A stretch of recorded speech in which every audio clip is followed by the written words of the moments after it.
नमस्कार दोस्तों, आज मैं लेकर आई हूँ एक पारिवारिक कहानी। हमारी कहानी अगर आपको अच्छी लगे तो प्लीज़ हमारा चैनल सब्सक्राइब करें। आज फिर कमला जी उदास बैठी हुई थी और अपने पति से जिद कर रही थी। रामविलास जी फौज से रिटायर्ड थे और बहुत ही आत्मसम्मान वाले व्यक्ति थे। उन्होंने रिटायर होने के बाद गांव के ही पास सिटी में घर बना लिया था ताकि बच्चों को आगे परेशानी ना हो। उन्होंने बेटी की शादी पहले ही कर दी थी और एक बेटा जो कि अभी बेंगलोर में बीवी बच्चों के साथ रहता था। आखिर यहाँ क्या कमी है श्रीमती जी, जो आप बेटे बहू के पास जाने की फिर रट लगाने लगी? रामविलास जी ने अपनी पत्नी कमला जी से कहा। क्यों जी, आपका मन नहीं करता बेटे बहू पोते पोती के पास जाकर रहने का? यहाँ इस घर में कोई कमी नहीं है, सबसे बढ़कर आपका साथ है। लेकिन फिर भी कभी कभी मन बच्चों के साथ के लिए व्याकुल हो उठता है। बस इसीलिए कुछ दिनों के लिए उन दोनों के पास जाना चाहती हूँ। वहाँ जाकर बच्चों के पास मन बदल जाएगा। यहाँ अकेले समय नहीं कटता। कमला जी ने पति से अपना दर्द बांटा। आप शायद भूल गई है कि आपकी बहू को हम दोनों का उनके साथ रहना पसंद नहीं और आपका बेटा भी अब अपनी पत्नी का पूरी तरह हो चुका है। उसे भी सही गलत में फर्क नजर नहीं आता। पिछली बार जब आपके बेटे ने अपने नए घर के गृह प्रवेश पर आप जिद करके गई थी कि वह भी हमारा ही घर है, लेकिन क्या हुआ था? मैं कभी भी अपना अपमान नहीं भूल सकता कमला जी। आप तो सरप्राइज देने गई थी और बेटे बहू के व्यवहार से खुद ही सरप्राइज होकर वापस लौट आई। बहू ने अपने मायके वालों और दोस्तों को आमंत्रित किया था, लेकिन अपने सास ससुर को बुलाना जरूरी नहीं समझा और आप हो कि बस एक बार बेटे ने बताया था और चल दी। हम भी आपका मन रखने के लिए साथ चले गए। पता था कि अगर मैं आपको मना कर दूं तो आप बहुत ज़्यादा दुखी हो जाएंगी। वहाँ हमारे साथ दोगला व्यवहार किया गया। अपने मायके वालों को अपने घर में अपने साथ रखा और हम दोनों को ऊपर वाले स्टोर रूम में ठहराया। क्या हम उनके माता पिता नहीं हैं? लेकिन जब अपना ही खून पराया हो गया तो पराई खून से कैसे उम्मीद करे? हमारे बेटे को एक बार भी हमारी याद नहीं आई कि अपने माता पिता से एक बार उनका हालचाल तक पूछ ले।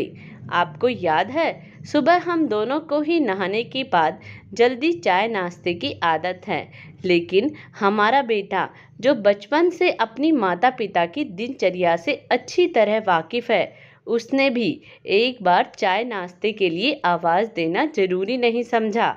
और आपकी कितनी तबीयत खराब हो गई थी, वहाँ किसी ने भी हमारे खाने पीने सोने रहने की खोज खबर तक नहीं ली थी।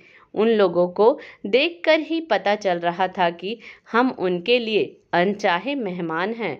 कितना सब कुछ लेकर गई थी आप उनके लिए, लेकिन आपके बेटे ने ही कहा था, मम्मी यह सब फालतू का सामान मत लेकर आया करो, आजकल बच्चे सब पसंद नहीं करते। इससे अच्छा तो आप पैसे ही दे देते, कुछ काम तो आते। मुझे याद है, आज भी चाहे उन बातों को 5 साल हो गए, लेकिन वो दुख आज भी मेरे मन में कहीं दबा बैठा है।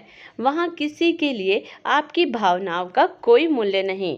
उन्होंने हमारे सामने ही सारा सामान अपनी कामवाली को दे दिया और सुबह हवन होने के बाद शाम को आपका बेटा अपने ससुराल वालों का परिचय सबसे करवा रहा था, लेकिन अपने माता पिता का परिचय देने में अपमान महसूस कर रहा था। उसने एक बार भी हमें यह कहकर किसी से हमारा परिचय नहीं करवाया कि यह मेरे माता पिता है। नहीं ना, सबको बुला बुलाकर तस्वीरें खिंचवाई जा रही थी, लेकिन हम कहीं नहीं थे, सिर्फ एक कोना पकड़कर बैठे थे। जिन पोता पोती के लिए आप जान न्यौछावर कर देती है, वह तो हमें पहचानते ही नहीं, क्योंकि उनके माता पिता ने उन्हें हमारे बारे में कुछ बताया ही नहीं। न कभी भी यहाँ छुट्टियों में आते हैं।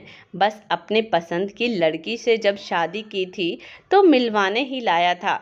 जब तुम्हारे सारे सपनों को एक पल में तोड़ दिया था तब से ही तुम्हारे बेटे ने तो अपने माता पिता का मोह छोड़ दिया था, ना ही कभी बच्चों को यहाँ लेकर अपने दादी बाबा के पास आया।